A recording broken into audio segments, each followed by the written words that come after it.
নিচে থাকবে জাহান্নাম, দাউ দাউ করে জ্বলন্ত জাহান্নামের আগুনে জ্বলবে। সিনফান রুকবানান, আল্লাহর কিছু গোলামকে সেদিন জান্নাতি আরোহণে মালিক চড়ায় দিবেন।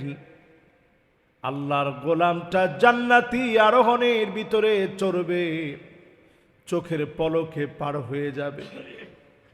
এমন নূর তার শরীর থেকে বের হবে। নিচ থেকে জাহান্নাম একটা ডাক দিয়ে বলবে, জুজিয়া মুমিন ইন্না নূরাকা ইউতফিউ লাহাবি। ও মুমিন, তুমি দ্রুত চলে যাও, তোমার নূর জাহান্নামের আগুন নিভিয়ে দিচ্ছে।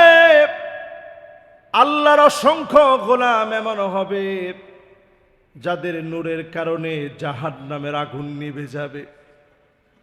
দাও দাও করা জ্বলা, দিনের পর দিন জ্বলতে থাকা জাহান্নাম, হাজার হাজার বছর ধরে, লাখ লাখ বছর ধরে জ্বলন্ত জাহান্নাম, আগুনগুলো যখন নিভে যেতে থাকবে, জাহান্নাম ডাক দিয়ে বলবে, তাড়াতাড়ি চলে যাও, তোমার কারণে জাহান্নামের আগুন নিভে যাচ্ছে।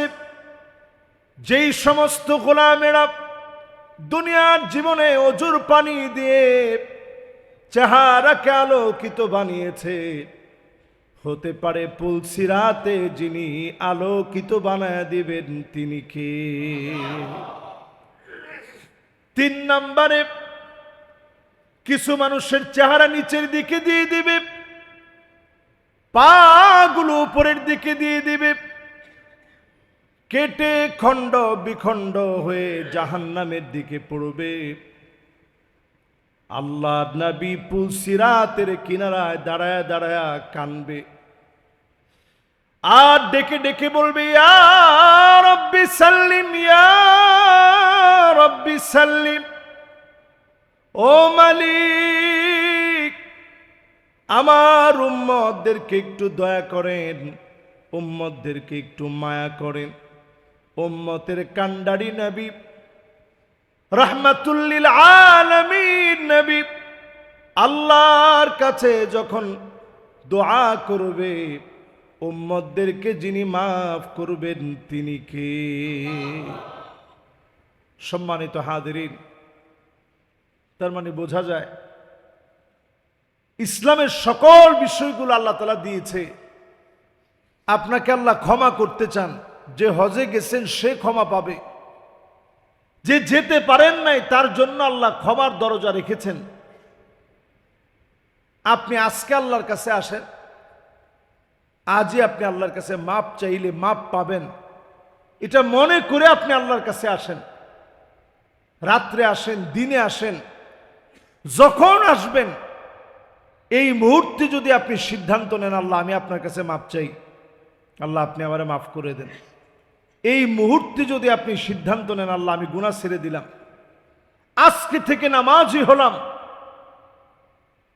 আজকে আল্লাহ আপনারে মাফ করবে। শুধু মাফ করবে না, হতে পারে বিগত দিনের সব যিনি মাফ করে দিবেন তিনি কে?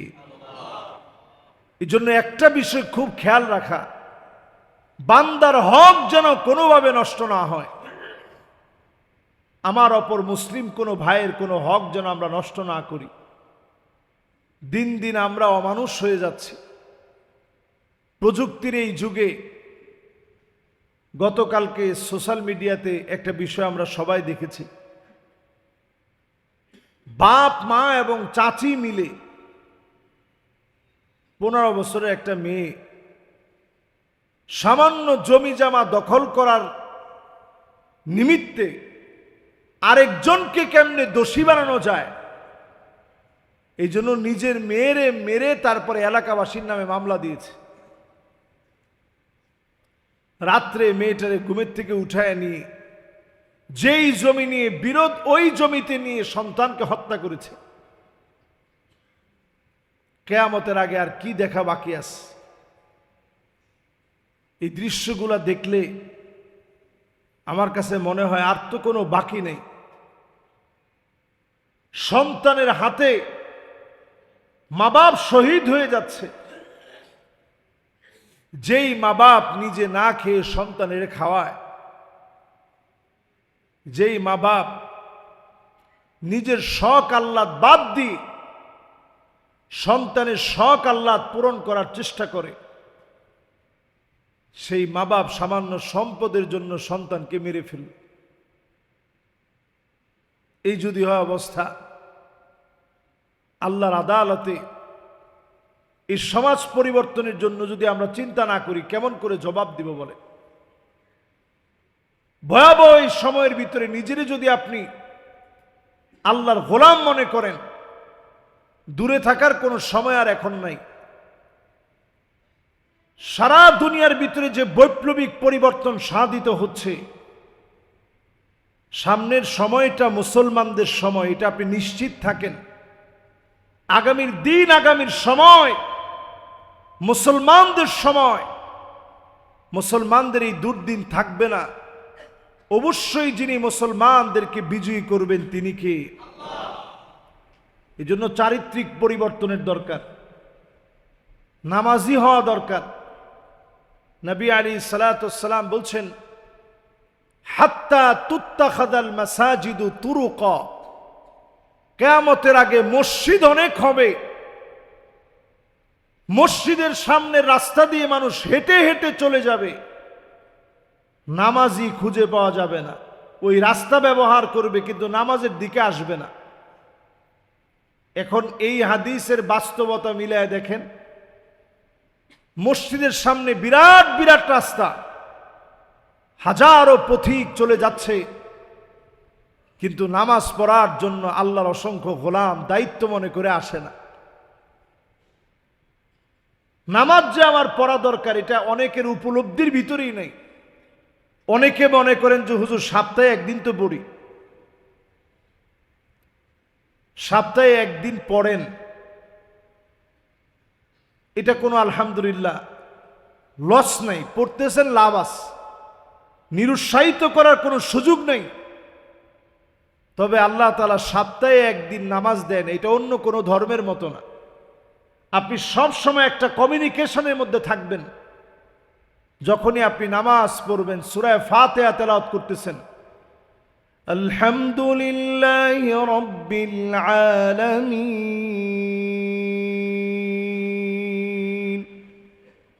এই যে তেলাওয়াতটা শেষ করলেন, দুনিয়ার কেউ কোনো জবাব দেয় নাই, সরাসরি যিনি আপনার এই তেলাওয়াতের পরে জবাব দিয়েছেন তিনি কে?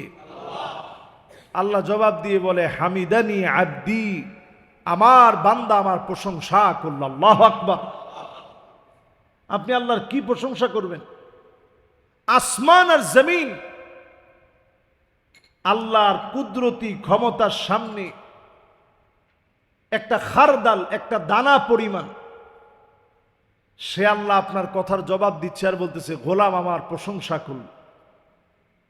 আপনি যখন পড়বেন আর রহমানির রহিম, আল্লাহ পাক আবার জবাব দেয়। আল্লাহ বলে, আসনা আলাইয়া আব্দি, আমার বান্দা আমার সানা গাইল, গুণ কীর্তন করল, আমি আমার বান্দার উপরে খুশি হইলাম। আপনি যখন বললেন মালিক ইয়াউমিদ্দিন, আল্লাহ আবার জবাব দিয়ে বলে, মাজ্জাদানি আবিদি, আমার বান্দা আমার মর্যাদা বাড়ায় দিল। আল্লাহু আকবার। আচ্ছা, আপনি আমি আল্লাহর কি মর্যাদা বাড়াবো? আল্লাহ বলে, আমার গোলাম আমার মর্যাদা বাড়ায় দিল। আপনি যখন পড়বেন ইয়্যাকা না'বুদু ওয়া ইয়্যাকা